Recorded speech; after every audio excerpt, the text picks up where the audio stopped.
Hello साथियों, welcome to planet 4। आप सभी को टीम प्लैनेट 4 का नमस्कार। डोनाल्ड ट्रंप की वीजा पॉलिसी के खिलाफ अब अमेरिका का विपक्ष खुलकर एकजुट हो गया है और ट्रंप के खिलाफ बवाल खड़ा होना शुरू हो चुका है। हालात ऐसे बन गए हैं कि व्हाइट हाउस को भी सामने आकर सफाई देनी पड़ी, और यह सफाई साधारण नहीं बल्कि बेहद भारी भरकम आंकड़ों के साथ दी गई। आंकड़े सुनकर हर कोई हैरान रह गया। अब इसी कड़ी में आगे हम आपको बताएंगे कि अमेरिका में H-1B वर्करों और उनके परिवारों की असली संख्या कितनी है। ये संख्या इतनी बड़ी है कि पूरे विवाद की दिशा ही बदल देती है। और फिर हम आपको एलन मस्क का पलटवार भी सुनाएंगे, लेकिन इसमें एक ट्विस्ट छुपा हुआ है, क्योंकि एलन मस्क खुद इसी H-1B वीजा की वजह से अमेरिका पहुंचे थे, और आज जो उनकी बड़ी बड़ी कंपनियां हैं उनके पीछे भी H-1B वीजाधारक कामगारों का सीधा योगदान रहा है। ट्रंप की इस वीजा पॉलिसी को लेकर एलन मस्क एक अजीब स्थिति में फंस गए हैं। वो एक तरफ समर्थन में खड़े दिखते हैं तो दूसरी तरफ विरोध में, और ये समझना बेहद जरूरी है कि आखिर इसके पीछे असली वजह क्या है। इसके बाद हम आपको बताएंगे कि डोनाल्ड ट्रंप ने अपने नए H-1B वीजा नियम में एक बहुत बड़ी छूट भी दी है। ऐसी छूट जिसकी चर्चा कोई नहीं कर रहा, लेकिन ये वही खिड़की है जहां से कंपनियों को खुली आजादी दी गई है, और इसी से पूरा खेल बदल सकता है।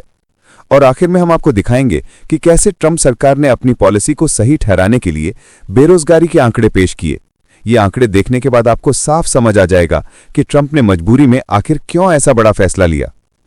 तो चलिए सभी खबरों को जानते हैं बेहद विस्तार से, आसान भाषा में। सबसे पहले सुनिए कैसे H-1B वीजा फीस पर अमेरिका में मचा है राजनीतिक तूफान। तो देखिए, मामला यह है कि अमेरिका में H-1B वीजा को लेकर राजनीतिक भड़ंत तेज हो गई है। राष्ट्रपति डोनाल्ड ट्रंप ने जो नई फीस लगाई है, यानी $1,00,000, उसे डेमोक्रेट सांसद सुहास सुब्रमण्यम आर्थिक तोड़फोड़ कह रहे हैं। उनका कहना है कि यह कोई साधारण इमिग्रेशन नीति नहीं, बल्कि ऐसा हथौड़ा है जो सीधे अमेरिकी अर्थव्यवस्था पर गिर रहा है, क्योंकि जब इतनी भारी रकम देनी पड़ेगी तो कंपनियां नए विदेशी टैलेंट लाने से बचेंगी और अमेरिका की टेक इंडस्ट्री को झटका लगेगा। वहीं व्हाइट हाउस का तर्क है कि H-1B वीजा का मकसद सिर्फ उन्हीं जगहों पर विदेशी लाना था जहां योग्य अमेरिकी ना मिलें। लेकिन अब क्या हो रहा है? कंपनियां कम वेतन वाले विदेशियों को एंट्री लेवल पर भर्ती करके अमेरिकी कर्मचारियों का मौका छीन रही हैं। इसलिए व्हाइट हाउस इसे सख्त कदम कह रहा है, ताकि असली हाई स्किल्ड लोग ही आएं और अमेरिकी नौकरियों की रक्षा हो सके। यानी एक तरफ विपक्ष इसे अर्थव्यवस्था पर हमला बता रहा है, दूसरी तरफ सरकार इसे देश के श्रमिक हितों की रक्षा बता रही है। अब जरा व्हाइट हाउस की सफाई सुनिए। तो व्हाइट हाउस का मकसद यहां यह साबित करना है कि बड़ी टेक कंपनियां अमेरिकी कर्मचारियों की नौकरियां काटकर उनकी जगह सस्ते विदेशी श्रमिकों को H-1B वीजा पर ला रही हैं। उदाहरण के तौर पर सरकार ने बिना नाम लिए कई कंपनियों का हवाला दिया। किसी को 5,000 से ज्यादा H-1B वीजा मंजूर हुए, लेकिन उसने उसी साल हजारों अमेरिकी निकाल दिए। किसी ने 1,500 H-1B मंजूरी ली, लेकिन हजारों अमेरिकी कर्मचारियों को ओरेगन में हटा दिया। किसी तीसरी कंपनी ने 2 साल में 27,000 नौकरियां अमेरिकी से छीन ली और फिर भी 25,000 से ज्यादा विदेशी वर्कर ले आई। तो किसी चौथी कंपनी ने इस फरवरी में 1,000 अमेरिकी हटाए और तुरंत बाद 1,100 से ज्यादा H-1B वर्कर को भर्ती कर लिया। इन आंकड़ों को सामने रखकर सरकार ये संदेश देना चाहती है कि अमेरिकी कर्मचारियों को सीधे तौर पर विदेशी श्रमिकों से बदला जा रहा है और ये व्यवहार उनके लिए स्वीकार्य नहीं है। दूसरी तरफ ट्रंप प्रशासन का राजनीतिक तर्क यह है कि अमेरिकी जनता ने उन्हें इसलिए चुना है ताकि अमेरिकी कामगारों को प्राथमिकता दी जाए। उनका कहना है कि बाइडेन के कार्यकाल में विदेशी जन वालों को ज्यादा रोजगार मिला, लेकिन जब से ट्रंप वापस आए हैं तब से हर नया रोजगार अमेरिकी जन्मे नागरिकों के हाथ में गया है। इसके साथ ही व्हाइट हाउस ये भी गिनवा रहा है कि ट्रंप ने नए व्यापार समझौते किए, मैन्युफैक्चरिंग वापस लाई और निवेश बढ़ाया, जिससे अमेरिकी अर्थव्यवस्था मजबूत हुई। यानी कुल मिलाकर सरकार ये दिखाना चाहती है कि वो कंपनियों को नियंत्रित करके, नौकरियों को अमेरिकी लोगों तक सीमित करके और आर्थिक नीतियों से उद्योगों को वापस अमेरिका में खींचकर अपने मतदाताओं के हितों की रक्षा कर रही है। अब सुनिए कि अमेरिका में H-1B वर्करों और उनके परिवारों की असली संख्या कितनी बड़ी है। तो असली उलझन ये है कि अमेरिका में कुल कितने H-1B वर्कर मौजूद हैं। इसका आधिकारिक आंकड़ा सरकार के पास नहीं है। USCIS केवल ये बताता है कि कितने लोग रजिस्ट्रेशन करते हैं और उनमें से कितने चुने जाते हैं। जैसे साल 2024 में करीब 7.5 लाख रजिस्ट्रेशन हुए, जिनमें से लगभग 7,60,000 के आसपास योग्य पाए गए और अंत में करीब 1,88,000 लोगों को वीजा मिला। लेकिन ये केवल सिलेक्शन की गिनती है। असली संख्या कितने लोग रह रहे हैं ये दूसरी रिपोर्टों से सामने आता है। FWD.US की रिपोर्ट के अनुसार जनवरी 2025 तक अमेरिका में करीब 7,30,000 H-1B वर्कर थे। इनके साथ उनके परिवार यानी जीवन साथी और बच्चे भी जुड़े हुए हैं, जिनकी संख्या 5,50,000 के आसपास है। यानी कुल मिलाकर लगभग 13 लाख लोग सीधे तौर पर इस वीजा व्यवस्था से अमेरिका में मौजूद हैं और इसमें से करीब 70% भारतीय हैं। अब रिपोर्ट यह भी बताती है कि ये वर्कर और उनके परिवार केवल नौकरियों तक सीमित नहीं हैं, बल्कि अमेरिकी अर्थव्यवस्था की धड़कन में शामिल हैं। ये लोग हर साल $86 अरब का योगदान करते हैं, जिसमें $24 अरब संघीय और पेरोल टैक्स के रूप में और $11 अरब राज्य और स्थानीय टैक्स के रूप में चुकाते हैं। इतना ही नहीं, इनके पास अमेरिका में 3 लाख घर और करीब 10 लाख वाहन हैं, यानी ये सीधे अमेरिकी रियल एस्टेट और ऑटोमोबाइल मार्केट को भी सहारा दे रहे हैं। इसका मतलब साफ है कि ट्रंप की नई भारी भरकम फीस केवल विदेशी मजदूरों पर बोझ नहीं डालेगी, बल्कि अमेरिकी टैक्स व्यवस्था, स्थानीय बाजार और उपभोक्ता अर्थव्यवस्था पर भी बड़ा असर छोड़ेगी। साथियों, आगे बढ़ने से पहले आप सभी को बता दूं कि अगर आप देश, दुनिया, डिफेंस और इकोनॉमी की 100 से ज्यादा खबरें एक साथ एक ही जगह पर एक ही समय में फटाफट रोज देखना चाहते हैं, तो कृपया हमारे साथ जी चिल्स चैनल पर जुड़िए, जहां हम रोज शाम 9 बजे आपके लिए दुनिया की तमाम सारी खबरें एक साथ लेकर आते हैं। जी चिल्स चैनल का लिंक आपको नीचे डिस्क्रिप्शन या कमेंट बॉक्स में मिल जाएगा। अब जरा एलन मस्क का पलटवार सुनिए। तो ट्रंप के नए फैसले के बाद लोगों ने एलन मस्क के पुराने बयान और ट्वीट्स निकालकर वायरल करना शुरू कर दिया, जिनमें उनका H-1B वीजा पर नजरिया बार बार बदलता दिखा। कभी मस्क ने इस वीजा सिस्टम की तारीफ की और कहा कि स्पेसएक्स, टेस्ला और अमेरिका की सैकड़ों बड़ी कंपनियां इसलिए खड़ी हो पाईं क्योंकि H-1B ने उन्हें दुनिया भर से टैलेंट लाने का मौका दिया, यानी उनके मुताबिक ये सिस्टम अमेरिका की ताकत बना। लेकिन दूसरी ओर उन्होंने कई बार यह भी कहा कि यह सिस्टम अब टूटा हुआ और करप्ट हो चुका है, इसका गलत इस्तेमाल हो रहा है और इसे पूरी तरह सुधारने की जरूरत है। यानी मस्क का रुख साफ नहीं है, कभी वे H-1B को अमेरिकी सफलता की कुंजी बताते हैं और कभी इसे बदलने लायक खराब सिस्टम कहते हैं। यही विरोधाभास ट्रंप के फैसले के बाद फिर से चर्चा में आ गया है। अब जरा मस्क का समर्थन से विरोध तक का सफर सुनिए। तो देखिए, मस्क का रवैया सच में किसी रोलर कोस्टर जैसा रहा है। कभी उन्होंने H-1B प्रोग्राम को बचाने के लिए बहुत जोशीले शब्दों का इस्तेमाल किया, मानो ये अमेरिका की जान हो, लेकिन दूसरी तरफ वो ये भी कहते रहे कि अब इस सिस्टम में सुधार होना चाहिए और इसे महंगा बनाना चाहिए। उन्होंने सुझाव दिया कि विदेशी कर्मचारियों की न्यूनतम सैलरी बढ़ा दी जाए और कंपनियों पर हर साल अतिरिक्त शुल्क लगाया जाए, ताकि कंपनियों को लगे कि घरेलू अमेरिकी कर्मचारियों को हायर करना ज्यादा सस्ता और आसान है। यानी मस्क खुद प्रवासी रहकर भी एक ऐसे सिस्टम की वकालत कर रहे थे जो विदेशी लोगों के लिए मुश्किल खड़ा कर दे। यही वजह है कि सोशल मीडिया पर लोग सवाल उठाने लगे कि असली मस्क कौन है, प्रवासियों के समर्थक या फिर अमेरिकी राजनीति के दबाव में बोलने वाले। अब असल बहस इस पर पहुंच गई है कि एलॉन मस्क जैसे लोग जो खुद इसी सिस्टम के दम पर अमेरिका आए और अपनी कंपनियों को दुनिया की ऊंचाइयों तक ले गए, वे आज क्यों कह रहे हैं कि यह सिस्टम टूटा हुआ है और इसे बदलना चाहिए। असली सवाल ये नहीं है कि सुधार होना चाहिए या नहीं, बल्कि ये कि अगर विदेशी टैलेंट को रोक दिया गया तो क्या अमेरिका अपनी तकनीकी ताकत को उसी स्तर पर बनाए रख पाएगा। क्योंकि गूगल, माइक्रोसॉफ्ट, टेस्ला जैसी कंपनियां विदेशी दिमागों से ही बनी और आगे बढ़ी हैं।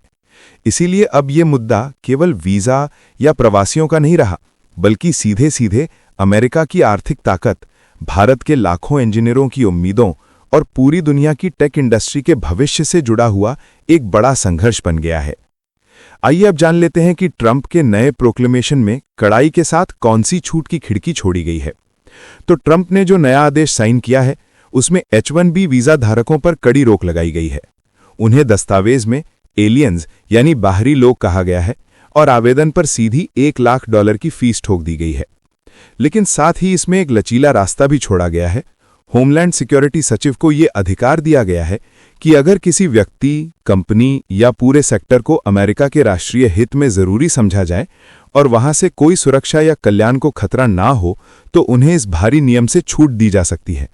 यानी नीति बाहर से सख्त दिख रही है ताकि कंपनियों का दुरुपयोग रोका जा सके, पर असल में सरकार ने दरवाजा पूरी तरह बंद नहीं किया, बल्कि इतना खुला रखा है कि वाकई में जिस हाई स्किल टैलेंट की जरूरत है वो अमेरिका में आ सके। अब जरा ट्रंप सरकार की सफाई सुनिए। तो देखिए, सरकार का कहना है कि अमेरिकी कंपनियां जानबूझकर अपने ही नागरिकों को नौकरी से निकाल रही हैं और उनकी जगह कम वेतन वाले विदेशी H-1B वर्करों को भर्ती कर रही हैं। सरकार द्वारा जारी तथ्य पत्रक बताता है कि साल 2003 में आईटी सेक्टर की वर्कफोर्स में H1B वीजा धारकों की हिस्सेदारी करीब 32% थी, लेकिन अब ये बढ़कर 65% से भी ऊपर पहुंच गई है। इसका सीधा असर ये हुआ है कि अमेरिकी कंप्यूटर साइंस और कंप्यूटर इंजीनियरिंग के ग्रेजुएट्स बेरोजगारी झेल रहे हैं। बेरोजगारी की दर इन क्षेत्रों में 6.1 और 7.5% तक पहुंच गई है, जो अन्य विषयों जैसे बायोलॉजी और आर्ट हिस्ट्री के ग्रेजुएट्स की बेरोजगारी दर से लगभग दोगुनी है। यानी सरकार ये तर्क दे रही है कि जब अपने ही योग्य अमेरिकी नौकरी के बिना बैठे हैं, तब कंपनियां विदेशी श्रमिकों पर निर्भर होकर सिस्टम का दुरुपयोग कर रही हैं। अब ट्रंप प्रशासन का दावा है कि इस फैसले से कंपनियों को मजबूर किया जाएगा कि वे सबसे पहले अमेरिकियों को रोजगार दें और केवल वही विदेशी अमेरिका आ पाएंगे जो असाधारण प्रतिभा लेकर आएं और $100,000 की भारी फीस चुकाने में सक्षम हों। सरकार का मानना है कि इससे घरेलू रोजगार सुरक्षित होगा, लेकिन असलियत यह है कि सिलिकॉन वैली से लेकर छोटे बड़े स्टार्टअप्स तक पूरी अमेरिकी इनोवेशन मशीनरी विदेशी दिमागों पर ही खड़ी है। जब H1B के जरिए नए टैलेंट का प्रवाह महंगा और मुश्किल बना दिया जाएगा, तो कंपनियां नई हायरिंग से बचेंगी और रिसर्च और डेवलपमेंट की रफ्तार धीमी हो जाएगी।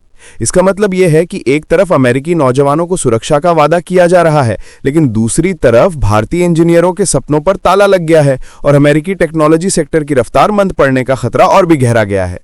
अब जरा ट्रंप और मस्क का दांव सुनिए।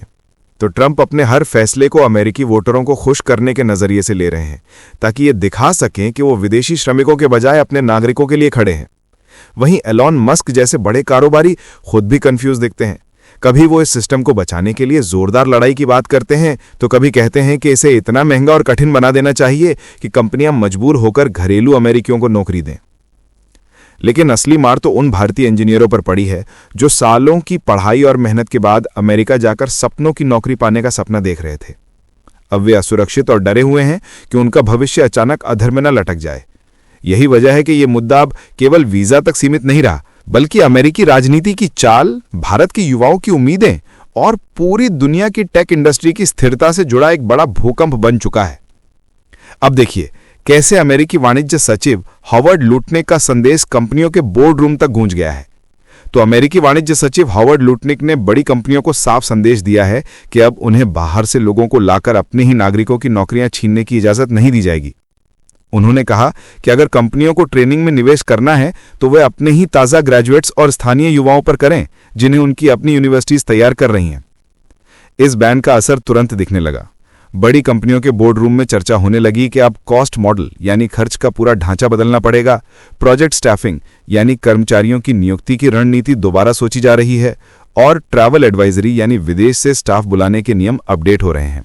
यानी कंपनियों पर यह दबाव डाला जा रहा है कि वे अपने ही देश के लोगों को मौका दें और अमेरिकी वेतन और रोजगार के अवसरों को सुरक्षित रखें। चलिए अब समझते हैं कि H1B फीस की मार कैसे नौकरी से आगे बढ़कर परिवार और मानवीय संकट में बदल गई है। तो भारत साफ कह रहा है कि ये मसला सिर्फ नौकरी तक सीमित नहीं है, बल्कि सीधे सीधे हजारों परिवारों की जिंदगी से जुड़ा हुआ है। विदेश मंत्रालय का कहना है कि भारत इस फैसले के असर का गहराई से अध्ययन कर रहा है और इंडस्ट्री के साथ मिलकर आगे की रणनीति पर चर्चा कर रहा है। क्योंकि H1B वीजा धारकों में सबसे ज्यादा हिस्सेदारी भारतीयों की है, इसलिए जब इतनी भारी फीस लगेगी तो न केवल कंपनियों की टीम संरचना प्रभावित होगी, बल्कि उन परिवारों की दिनचर्या और स्थिरता पर भी गहरा असर पड़ेगा जो अपने बच्चों की पढ़ाई और भविष्य को लेकर अमेरिका में बसे हुए हैं। भारत को उम्मीद है कि इस अव्यवस्था को कम करने के उपाय खोजे जाएंगे ताकि अचानक आई मुश्किलें कुछ हद तक आसान की जा सकें। दूसरी तरफ व्हाइट हाउस इसे राष्ट्रीय सुरक्षा की बहस से जोड़ रहा है, जबकि डेमोक्रेट सांसद इसे सीधा अमेरिकी अर्थव्यवस्था पर हमला बता रहे हैं। असली सच्चाई ये है कि $100,000 की ये फीस अब बोर्ड रूम की सबसे अहम फाइल बन चुकी है, जहां कंपनियां मजबूर होकर अपनी रणनीति बदलने पर विचार कर रही हैं। आगे वही कंपनी टिक पाएगी जो नियमों के दायरे में रहकर तीनों चीजों प्रतिभा, लागत और परिवार की स्थिरता का संतुलन साध पाए। भारत ने अपने प्रवक्ता रणधीर जायसवाल के जरिए ये चेतावनी भी दी है कि जब H1B वीजा धारकों में 72% से ज्यादा भारतीय हैं, तो ये फैसला केवल कॉरपोरेट लेवल का नहीं, बल्कि हजारों भारतीय परिवारों की जिंदगी पर सीधा असर डालने वाला संकट है। इस वीडियो में फिलहाल इतना ही। जल्द मिलते हैं एक और नई अपडेट के साथ। जाने से पहले वीडियो को लाइक करके चैनल को सब्सक्राइब कर लें। धन्यवाद।